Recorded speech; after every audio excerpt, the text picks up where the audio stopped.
So many of you know that I've got a Deathstroke costume, and part of that costume is this Deathstroke sword. I recently tested the sword on some watermelons painted like Oliver Queen and Felicity Smoke, links in the description, but I'm going to a convention soon dressed as Deathstroke, and this sword probably can't come. If you've ever been to a convention, you know there's all sorts of rules about weapons and replicas, and to be fair, a really pointy sword in a crowd of people all wearing masks and helmets that obscure their vision, probably not a good idea. So today I'm going to show you how I made a really cheap replica for when you're going places that you shouldn't have a sword. So first I got a sheet of MDF and I traced out the sword shape onto it. That was just a scrap piece that I had laying around, but you can get a piece like that for less than $5. I cut that out with a coping saw, which is like a hand saw where you can adjust the angle of the blade so you can cut curves. If you are into crafting like this, definitely get one of these saws. Then it was time to cut out all these little teeth that the real sword has. I marked them out on there first, and then I didn't have the right file, so I just wrapped sandpaper around a paintbrush. That worked pretty well. A file would have been better. So I just worked away at them with the sandpaper and a slightly larger file until I got them to the look that I wanted. I wanted them to look sharp, but remember, they can't be sharp because it has to be convention friendly. Now to make these holes like the real sword has, I just used a hammer and nail to get it started, and then I just use a knife and sandpaper to kind of etch them out.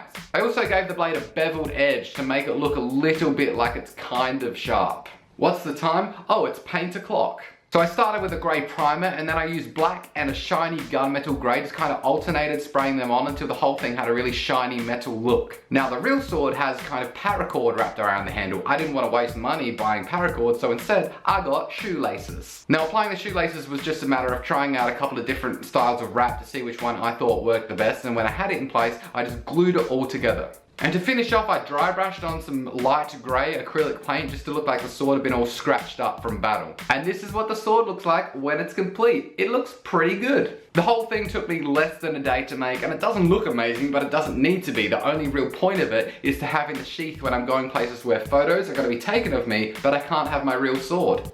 It's not going to slice through any watermelons, but you could just punch them or something. Hey guys, so that's the end of the video. Please consider following me on any of my social medias, whichever one pleases you. I mostly post stuff on there about stuff I'm building. I do lots of other smaller builds that probably aren't good enough for a whole video, so I just post them on the social media. Also on Twitter, I quite often get people to help me vote on what I should build next or how I should build stuff. Most recently, people said I should add fur to this Pikachu Wastelander cape. So I'm gonna do it. I haven't written an end.